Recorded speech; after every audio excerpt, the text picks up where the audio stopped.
As you know, China and India are two great and old civilizations of the world. They have provided many lights of knowledge to the entire human society. Today, together, we represent more than one-third of the global population. India and China have a common history of 5,000 years and a common boundary of over 3,400 kilometers. 2,000 years ago, at the invitation of the Chinese Emperor Ming, two Indian monks came to China. They brought many Sanskrit scriptures on two white horses. They translated many Buddhist scriptures into Chinese language. It is believed that they introduced Buddhism in China. The king built a temple in honor of this event. The temple is popularly known as White Horse Temple. The temple then increased in importance as Buddhism grew within China and spread to Korea, Japan, and Vietnam. The serenity of Buddhism in Asian countries is the seed of their success. I strongly believe that this century belongs to Asia. And Buddhism will be a further unifying and catalyzing force among the Asian countries.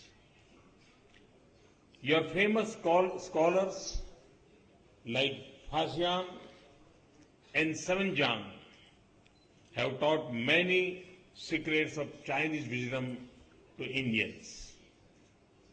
In addition, they discovered many secrets within India itself. Sewenjang had visited my own hometown in Gujarat.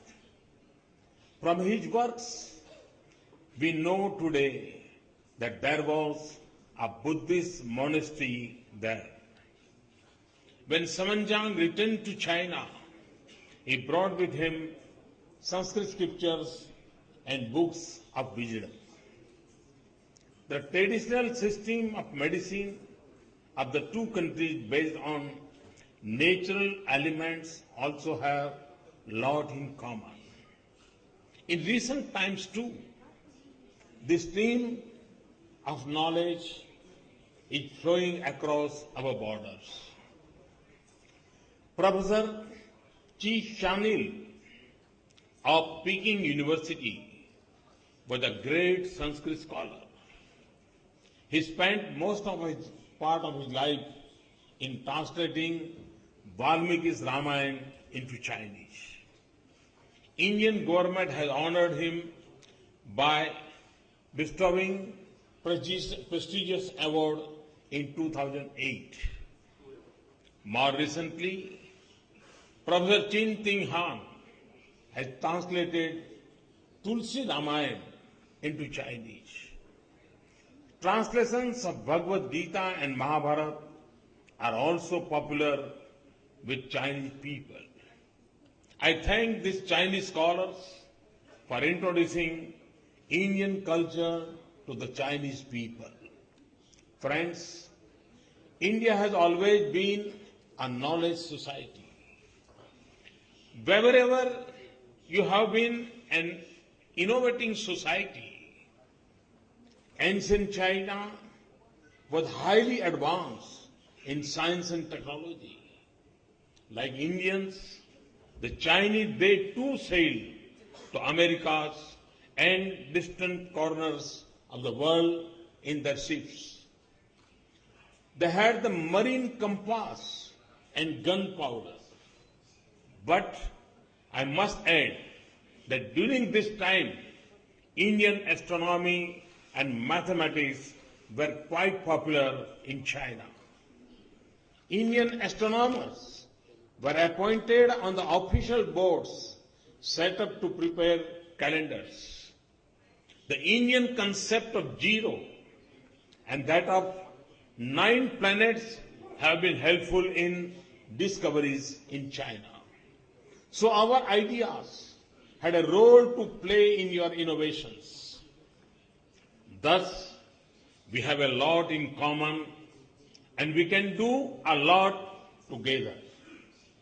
As we help each other growing spiritually, we have to help each other growing economically. There are instances of such economic exchanges in the past. It is believed that China gave silk and paper to India. We both have potential of growth and problems of poverty which we can tackle together.